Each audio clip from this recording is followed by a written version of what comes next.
नमस्कार दोस्तों, आज इस वीडियो में मैं आपको एटम से जुड़े कुछ ऐसे तथ्य बताऊंगा जिन्हें सुनकर आप चौंक जाओगे। तो टाइम की बर्बादी न किए चलिए इस वीडियो को स्टार्ट करते हैं।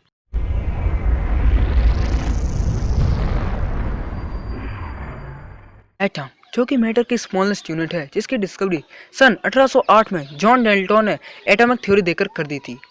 पर इसकी थ्योरी की डिस्कवरी बहुत पहले ही हो चुकी थी, जिसमें 500 बीसी से भी पूर्व इंडियन फिलोसोफर महर्षि कन्नड़ ने देकर की थी। उसमें उन्होंने अपनी थ्योरी में ये बताया था कि इस दुनिया की हर एक वस्तु को हम तोड़ सकते हैं, पर उसकी जो आखिरी तोड़ने की क्षमता होगी, जिसके बाद उसे तोड़ा नहीं जा सकता, उसको उन्होंने परमाणु का नाम दिया।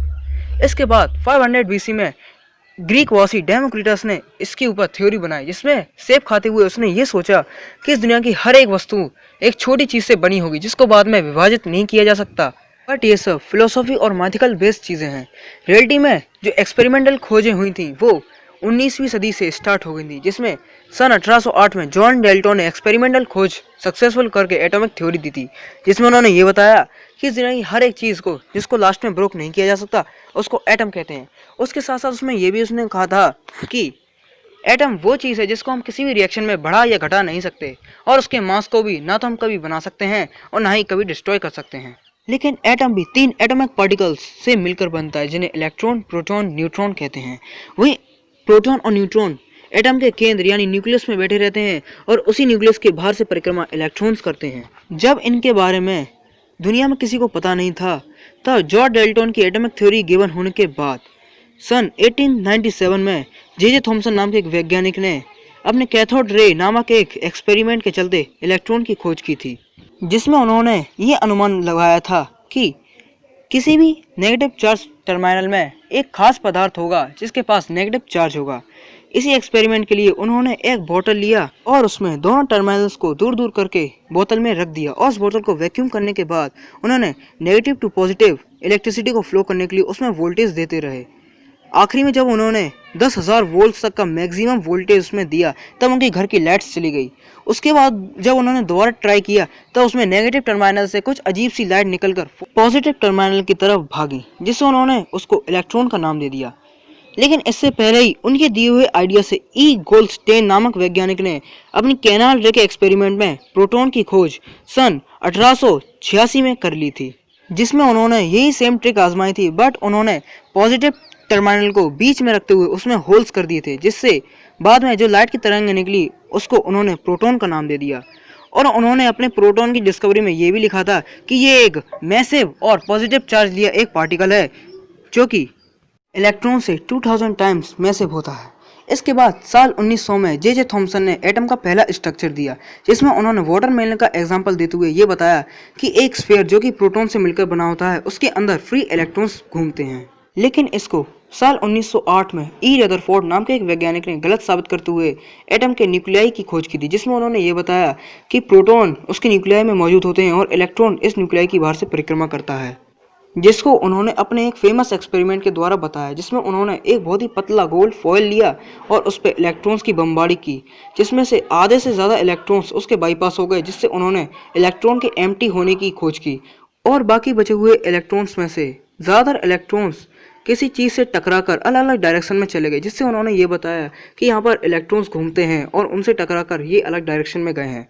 उन 10,000 इलेक्ट्रॉन्स में से एक इलेक्ट्रॉन ऐसा भी रहा जो कि जीरो एंगल पे टकराकर वापस आया, जिससे उन्होंने उसके न्यूक्लियाई की खोज की। वैज्ञानिकों के इतिहास में ई रदरफोर्ड को फादर ऑफ न्यूक्लियर फिजिक्स के नाम से जाना जाता है, क्योंकि उन्होंने एटम के न्यूक्लियाई के खोज के साथ साथ कुछ रेडियो एक्टिव चीज़ों पर भी काम किया था और उनके बारे में टीममेट्स भी बताए थे। इसके बाद उन्होंने एटम का स्ट्रक्चर दिया और उसमें ये बताया कि एटम के इलेक्ट्रॉन्स प्रोटॉन का एक स्पाइरल रूपी सर्कल करते करते बाद में उसके अंदर ही डिस्ट्रॉय होकर गिर जाते हैं,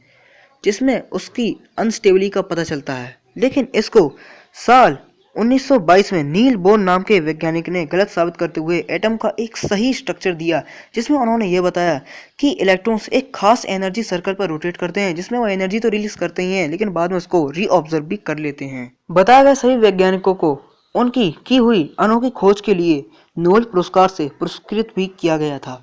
बट इसके आगे जब मास पे प्रॉब्लम आई, जब उन्होंने कार्बन के मॉलिक्यूल और उसके पूरे मॉलिक्यूल को मिलाकर जब वेट निकाला, जब उन्होंने एटम के अंदर मौजूद प्रोटॉन और इलेक्ट्रॉन को प्लस किया तब उसका एक्चुअल मास जो निकल के आ रहा था वो आधा था। तो इसकी पुष्टि सन 1932 में जे चैडविक नाम के एक वैज्ञानिक ने एक पार्टिकल को देखकर कर दी थी, जिसमें उन्होंने ये बताया कि ये पार्टिकल एटम के प्रोटॉन के साथ न्यूक्लियाई में रहता है और इसका मास प्रोटॉन के इक्वल होता है और इसके पास कोई चार्ज नहीं होता है, जिसको न्यूट्रल पार्टिकल्स कहते हैं और उसको उन्होंने न्यूट्रॉन का नाम दिया। इसकी खोज के बाद इनको भी नोबेल पुरस्कार दिया गया था। ये सब बातें तो हो गई इलेक्ट्रॉन, प्रोटॉन और न्यूट्रॉन के इतिहास के बारे में। इसके बाद जब नई नई रिसर्चें हुई तब ये भी पता चला कि ये तीनों एटॉमिक पार्टिकल्स भी कुछ फंडामेंटल पार्टिकल्स से मिलकर बनते हैं, जिन्हें क्वार्क्स कहते हैं। जहां प्रोटॉन के अंदर 2 अप और 1 डाउन क्वार्क होता है, वहीं न्यूट्रॉन के अंदर 2 डाउन और 1 अप क्वार्क्स होते हैं। रियलिटी में क्वार्क्स 6 प्रकार के होते हैं, पर इनमें से सिर्फ ये 2 स्टेबल क्वार्क होते हैं, बाकी सारे क्वार्क्स नष्ट हो जाते हैं, जो कि इस दुनिया का सबसे स्मॉलेस्ट पार्टिकल है। और इसके बाद जब इलेक्ट्रॉन की बात की जाए तो वो लेप्टॉन्स नामक एक पदार्थ से बनता है, जो कि खुद एक फंडामेंटल पार्टिकल है, जो कि इस दुनिया की सबसे स्मॉलेस्ट थिंग है। क्वार्क से भी छोटे इस लेप्टॉन्स के 6 प्रकार होते हैं, जिसमें इलेक्ट्रॉन, मॉन, चाओ, इलेक्ट्रॉन न्यूट्रिनो, मॉन न्यूट्रिनो और टाउ न्यूट्रिनो होते हैं, जिसमें बेस सिर्फ 4 ही लेप्टॉन्स होते हैं, जो कि इलेक्ट्रॉन, माओ, टाउ और न्यूट्रिनो होते हैं। और बाद में न्यूट्रिनो इन तीनों के साथ फ्यूज होकर बाकी के 3 लेप्टॉन्स का निर्माण करता है। वास्तव में इलेक्ट्रॉन सिर्फ 3 इलेक्ट्रॉन से मिलकर बनता है, जिसमें इलेक्ट्रॉन, माउन और टाउ होते हैं। वहीं न्यूट्रिनो इसको एनर्जी देता है, जिससे ये न्यूक्लियाई के चक्कर लगाता है और उसके चक्कर लगाने से ये एटम को एक स्थिर साइज देता है। मैंने आपको किसी वीडियो में बताया था कि एटम का जो साइज होता है वो उसकी वैलेंसी यानी कि एटम में मौजूद इलेक्ट्रॉन और न्यूक्लियाई के बीच के डिस्टेंस पर होता है। उसी रेडियस से हम एटम का साइज निकाल सकते हैं और जितना इलेक्ट्रॉन न्यूक्लियाई से दूर होगा उतना ही बड़ा एटम होगा। आज की इस वीडियो में इतना ही। इसके अगले पार्ट में मैं आपको कुछ रेडियो एक्टिव एटम्स के